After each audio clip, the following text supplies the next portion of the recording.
Então, pessoal, boa noite, sejam bem-vindos ao Longe Talks. Boa noite, Eli, boa noite, Renata. Sejam super bem-vindas, né, Rê? Muito obrigada por aceitar o nosso convite. E aí, a gente costuma fazer uma provocação, né, para todo mundo que vem para o nosso canal, que é fazer uma apresentação de si, mas sem ser você profissional, você enquanto pessoa. Então, eu passo a palavra para ti, Renata. Nossa, muito obrigada. É uma honra participar aqui desse podcast, desse bate-papo, né? Até porque hoje eu, né, faço isso também. A Airi já esteve comigo lá no Change for Good Talks, que a gente fala lá sobre, vamos dizer, o Change for Good Talks, ele quer usar o espaço dele para divulgar o quanto a gente pode sim colaborar para um mundo mais sustentável em todas as nossas escolhas, no consumir, na forma de viver, nas conversas, aonde a gente trabalha, enfim. Então, é um pouco sobre isso.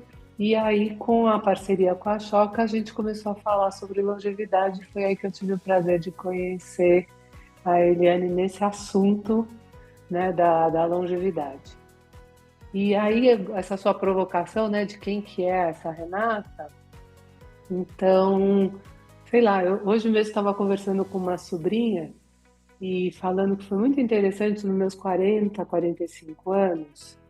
Eu acho que tive a tal crise dessa idade dos 40, 45 e eu saí desesperada me reinventando. Eu estava numa situação que eu falei assim, nossa, como que é a vida, né? Sei lá, a gente nasce, cresce, digo assim, no meu recorte de uma mulher branca que mora em São Paulo, capital, com uma vida financeira super favorável, com uma vida cultural, social toda hiper favorável. Então, assim, mas é isso, cada um nos seus nichos tem lá seus desafios. E eu pensava, eu falava, tá bom, eu estudei em escolas ótimas, fiz meu cursinho, fiz uma faculdade ótima, comecei a trabalhar, me casei, tive 2 filhos e agora eu tô lá nos meus 40, 45. E o que que eu faço daqui para frente? Aí eu ainda brinquei com a minha sobrinha. Vou viver feliz para sempre, que nem os livros de história lá das princesas. É isso? O que que é viver feliz para sempre? É fazer o quê, né? Então, eu ainda brinquei com ela que eu falei, Carla, eu não entendo muito do assunto, mas a antroposofia naquela época me foi apresentada e o pouco que eu entendi eu gostei muito. Eu não fui fundo, mas eu gostei muito. Porque nessa fase aí dos 40, 45, lá sei eu, a gente tem uma oportunidade, é uma janela de oportunidade, pelo que eu entendi, né? Se eu estiver ferindo aí os conceitos dos antroposóficos, me perdoe, mas o que ficou para mim é que a gente tem uma janela de oportunidade de se rever, ou melhor, de se conectar com a nossa essência, a nossa origem ali nos primeiros 7 anos de vida.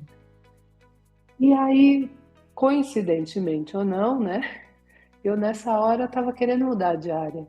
Então eu não queria mais mexer com arquitetura de interior, decoração, enfim, que era a área que eu mexia, e estava com muita vontade de andar perto do mundo social. Isso eu estou falando do século passado, em 95, 96.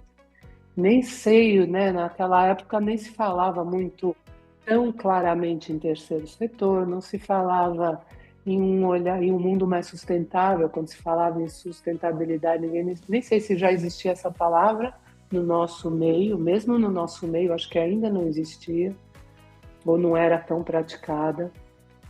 E aí eu falei, nossa, como que eu faço para me reinventar? Eu quero. Então eu fui trabalhar como voluntária. E foi aí que eu me encontrei.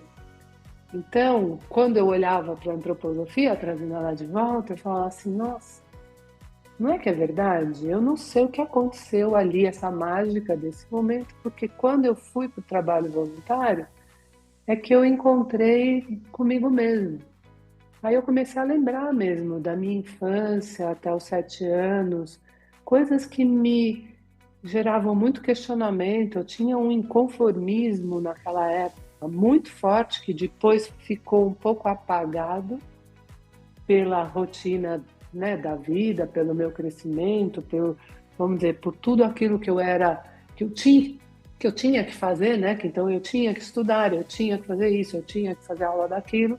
E aí ficou um pouco obscuro, mas eu tinha um incômodo muito grande em relação às diferenças sociais, que eu falava, o que me difere de uma criança ou de uma comunidade inteira desnutrida passando fome? Naquela época, as coisas que mais tinham chamativas em termos de comunicação, vamos dizer, a revista Manchete.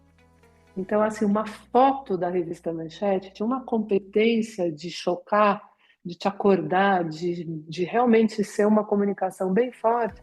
E eu nunca esqueci alguma foto que eu vi lá na época de uma comunidade muito empobrecida, onde as crianças eram pele e osso mesmo.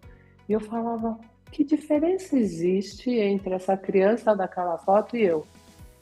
Eu devia ter, sei lá, 5, 6 anos, não sei que idade eu tinha nisso. Mas eu ficava chocada, eu falava, qual é a diferença? Ela nasceu lá e eu nasci aqui. Se tivesse sido ao contrário, provavelmente eu era essa desnutrida e ela estaria muito bem. Então eu falo assim, é tão injusto, né? Porque é uma coisa assim tão aleatória, quer dizer, dependendo de onde você cair, né? Quando você nasce, você vai ter ou não condições de levar uma vida digna. E aí, pronto, comecei a trabalhar no social e trabalhei no social desde então. Em 96, eu entrei na GV como voluntária para trabalhar na área de captação de recursos lá dentro da Fundação Getúlio Vargas e foi o melhor presente que eu ganhei na minha vida. Naquela época, eu tinha que trabalhar, o combinado era, para fazer sentido, abrir um espaço para eu trabalhar lá efetivamente, eu tinha que trabalhar 3 vezes por semana, período integral, e pronto, fiz isso. Mas foi um presente da vida, porque eu entrei num lugar onde toda essa questão social e o que hoje se fala em sustentabilidade, negócio social, negócio de impacto, investimento de impacto, investidor de impacto, tudo isso estava acontecendo lá dentro, não com todos esses termos, mas dali nascia muito uma tendência mais moderna e com uma gestão mais forte e parruda mesmo de todas as iniciativas sociais. Então foi um presente, porque eu fui aprendendo isso na fonte. Na primeira fonte eu falo que eu tive a sorte de andar na ponta da melhor onda que tinha naquele momento. Eu estava ali, não sei surfar, mas se eu soubesse, eu estava ali nessa primeira onda surfando. Aí fui para os Estados Unidos, fiz curso, enfim, investi nessa área nova e me encontrei de verdade. Então, assim, de lá para cá eu trabalhei com captação de recursos, tive uma consultoria, depois eu resolvi mudar um pouquinho, que eu percebia que o sucesso da captação de recursos vem muito, ele precisa muito de uma boa comunicação, porque se você não tiver uma comunicação muito clara, você não capta recurso. Então é aquela coisa assim que não sabe o que fazer primeiro, mas eu acho que antes de captar recurso a gente tem que conseguir transmitir de forma muito mais clara a nossa mensagem.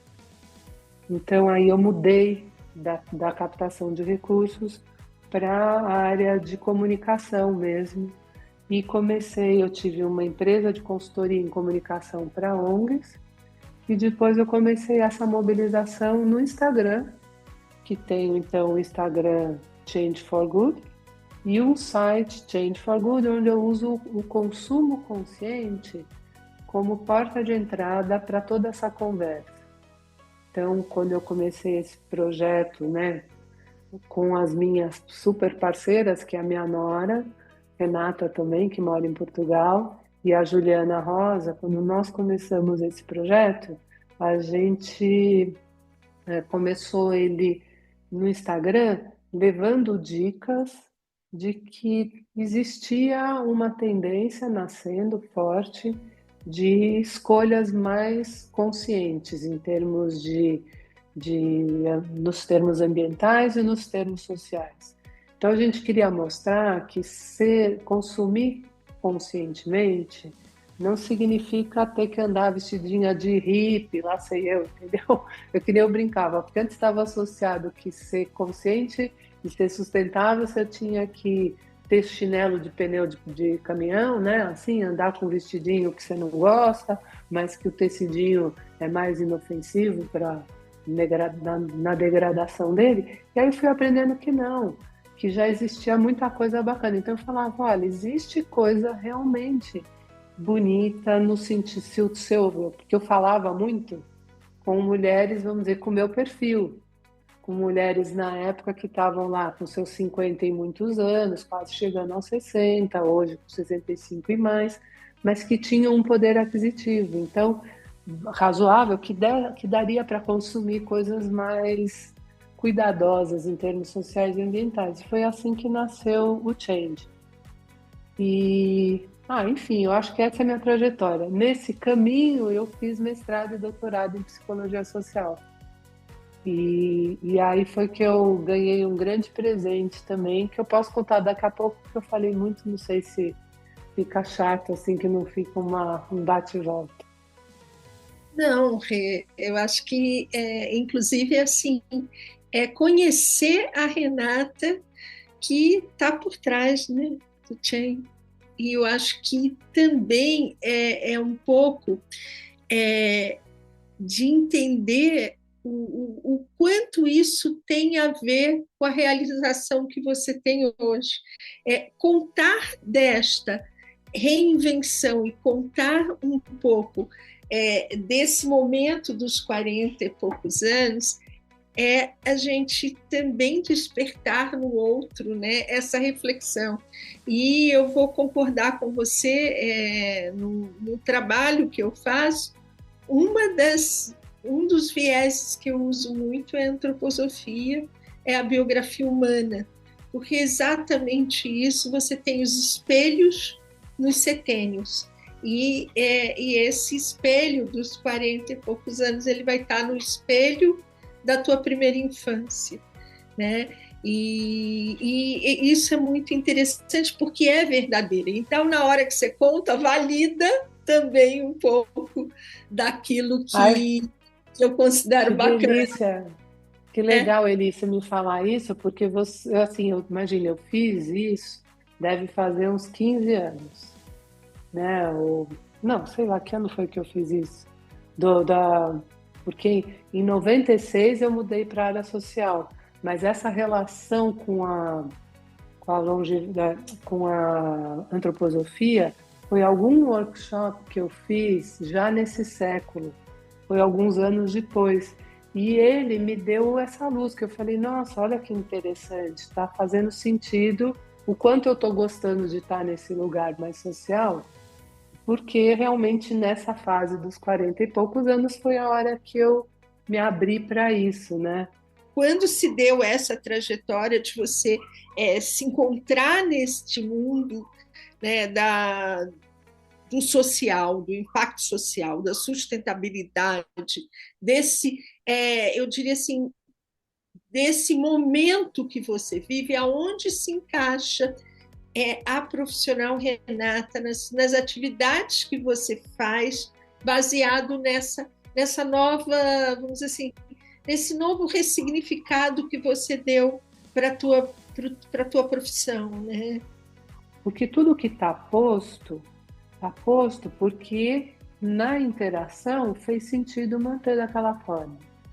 Se a gente for nas interações entendendo e promovendo mudança, porque nós somos fruto do meio, mas ao mesmo tempo a gente que constitui esse meio. Então, se a gente puder interferir de formas diferentes e ter alguma estratégia em algumas interferências, quando elas são corporativas ou mais institucionais, a gente consegue mudar. Porque basicamente o que me deixava doente é aquele pensamento acomodado que existe muito, mas que eu não acredito, e vi que tem outros maluquinhos que também não acreditam, que o mundo sempre foi assim, que o ser humano sempre foi injusto, Então que a vida é assim, não é justa mesmo, e que, pronto, temos que aceitar. É muito fácil falar isso e achar que isso é verdade quando você está sentado numa poltrona confortável, né?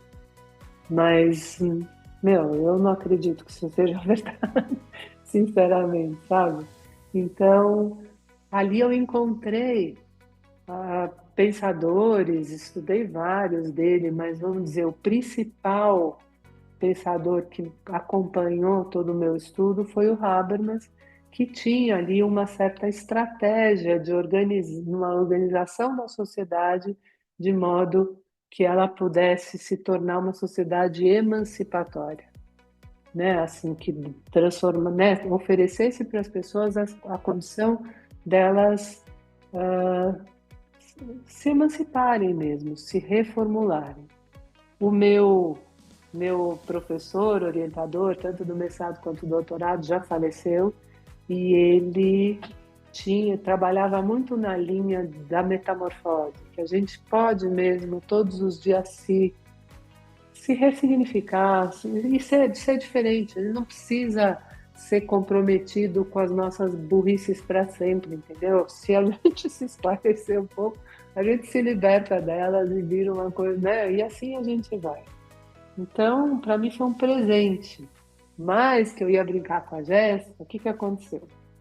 No meu doutorado, meu case de estudo eram os empreendedores sociais da Choca, que é essa organização, coincidentemente, essa organização social que está tratando da longevidade no podcast do Change. E essa minha amiga Célia, naquela época, morava no Canadá e ela era lá diretora da Choca, sendo que ela foi para lá depois de vários anos de ser diretora da Choca no Brasil. Então, era uma pessoa que teria que entender completamente meu assunto, porque eu estava justamente estudando sobre os empreendedores da rede que ela era diretora. Aí um dia eu falei, Sé, estou quase acabando a minha tese, você topa dar uma lida para mim? Para ver se você acha legal? Sabendo, gente, que não tem nada mais chato nesse planeta do que ler uma tese, né?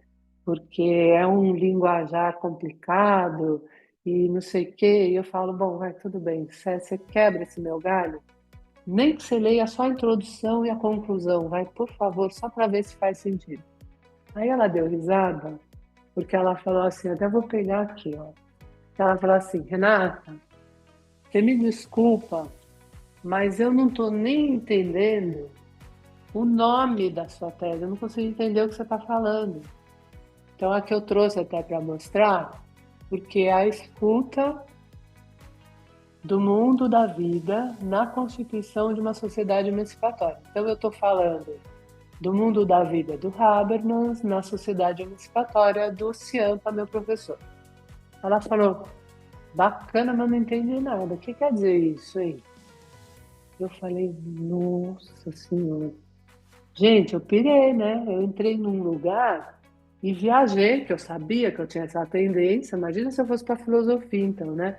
Viajei ali feito louca e ela é diretora disso há mais de 10 anos, ela não está entendendo o que eu estou falando. Eu estou conversando com quem, hein? Né? Tipo, você entendeu, Jéssica? Né? Acho que... Tô brincando. Então, fiz toda essa história para te mostrar que eu falei, nossa senhora, eu tenho que sair desse espaço e ir de volta para o mundo, traduzir meu trabalho, né? Exatamente. Numa língua mais compreensível. Eu concordo plenamente. Foi quando eu tive esse insight, né? Que assim, quem tá na academia é muito difícil, o linguajar é completamente diferente. As pessoas da sociedade, quem é que acessa PubMed para saber as novidades do mundo acadêmico, sabe? Não tem. E assim, isso vai para a sociedade, tipo, hoje deixa eu ver aqui, né? O que está acontecendo de novo? E principalmente porque, assim, a maior parte das pesquisas, pelo menos dentro da minha área, são em inglês. Então, já é restrito, eles restringem mais um pouco. E eu tive essa inquietação quando entrou a pandemia e eu comecei a ver muitas fake news Eu falava assim, gente, as pessoas acreditando, né? Porque, poxa, tá falando de saúde, né? Pensando assim dentro da minha área, mas tá errado, né? São falsas esperanças.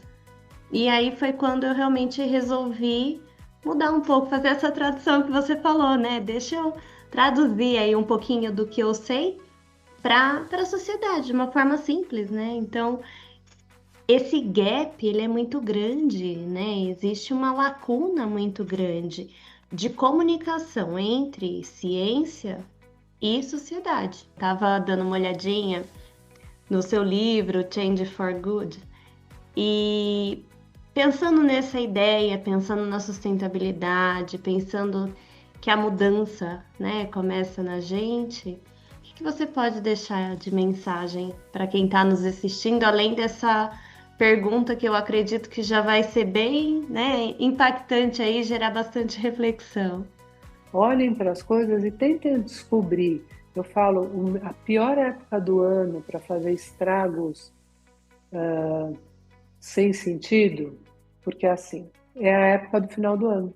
Amigo secreto, por exemplo.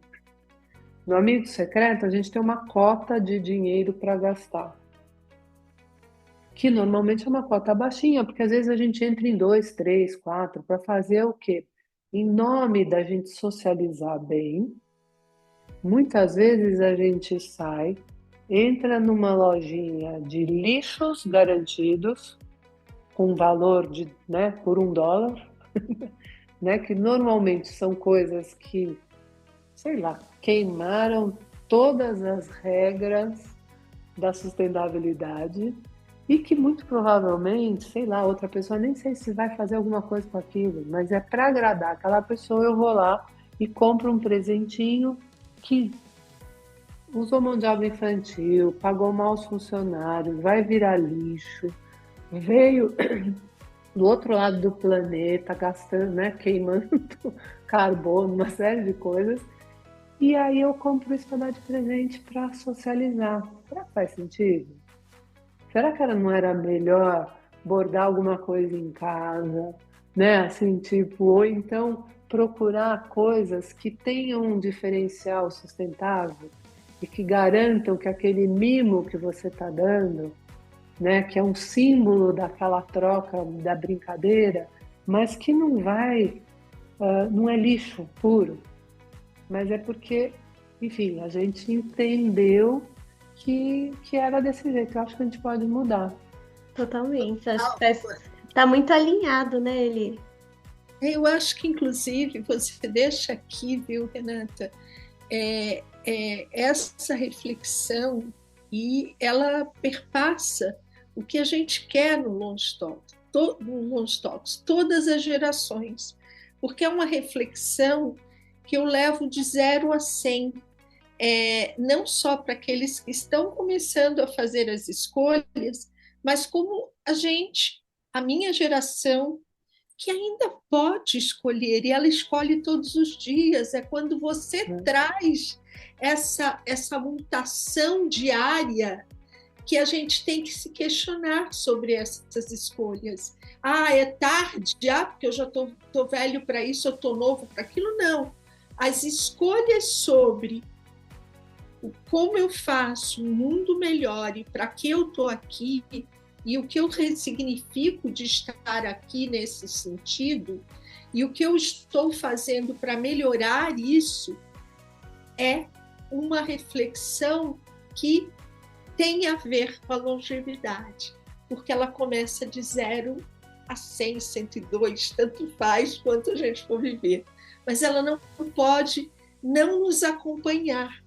Então, que você tenha muitas e muitas escolhas, muitas e muitas reflexões, né? E que você possa trazer nesse teu podcast que você tem todas essas oportunidades que é da gente refletir sobre esse momento que pode ser ressignificado todo dia para que ele seja melhor, né? Eu acho que você trouxe muito isso e eu acho que isso vem complementar com o que eu e a Jéssica pensamos a respeito de longevidade. O nosso maior desafio no Longe Talks não é eu falar para a minha idade, para a sua idade, mas é eu conseguir trazer a comunicação de 0 a 100, que ela possa fazer sentido. E aí, quando você traz essa sustentabilidade, essa forma de ver, eu consigo ver o elo dessa linha da longevidade. É como se ele realmente fizesse sentido. Eu só tenho a agradecer, Renata, só.